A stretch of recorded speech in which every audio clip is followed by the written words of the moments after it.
Ici le philosophe jovialiste André Moreau. Parlons donc de l'homme.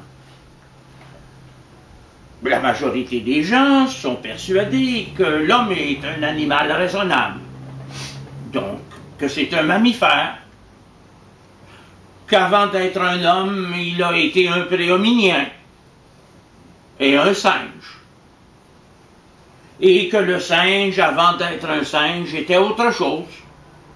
Et on peut remonter ainsi jusqu'à une larve qui est sortie de l'eau et peu à peu a subi des transformations. Croyez-vous vraiment que cette théorie évolutionniste soit sérieuse? Croyez-vous que le plus complexe peut sortir du plus simple? Croyez-vous vraiment qu'une libellule ait pu se transformer au point de devenir homme et acquérir une conscience?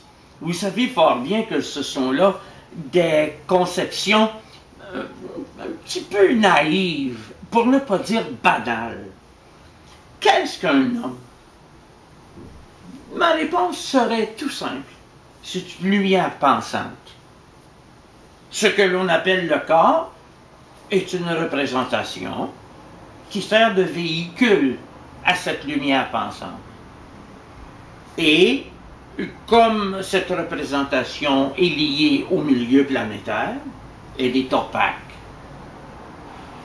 On pourrait dire que l'homme fait penser à une chambre hermétiquement close, où brille une très grande lumière qui ne rayonne pas en dehors de lui. Parce que le corps, bien qu'il soit le véhicule d'impression élémentaire, n'est pas du tout un conducteur. Et on ne devinerait jamais que le cœur de l'homme est une si grande lumière. Et évidemment, beaucoup diront que l'homme doit bien venir de quelque part. Et ça, c'est la réflexion la plus inappropriée qui soit. Pourquoi voulez-vous que l'homme vienne de quelque part? Pourquoi voulez-vous que l'univers vienne de quelque part?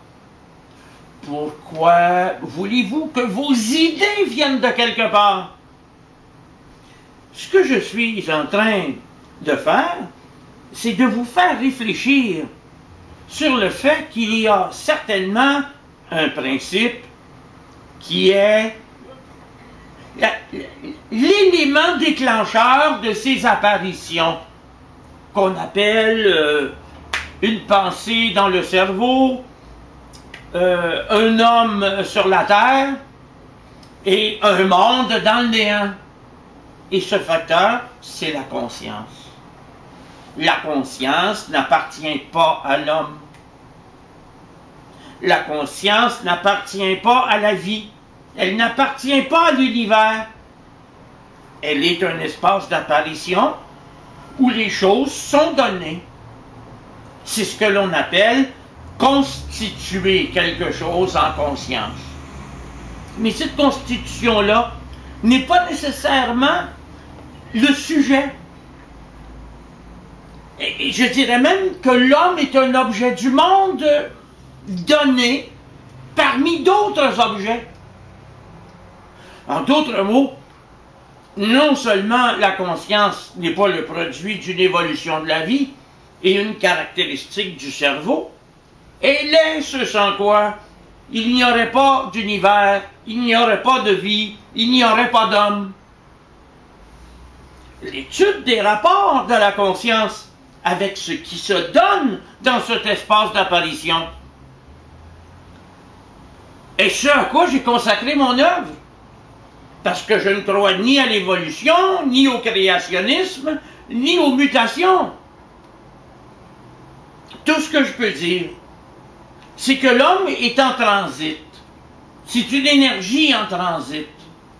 Il ne fait que passer. Et tant qu'il ne sera pas parfaitement intégré à la conscience, je crois bien qu'on pourra dire qu'il est mortel dans sa totalité. M'a-t-on compris?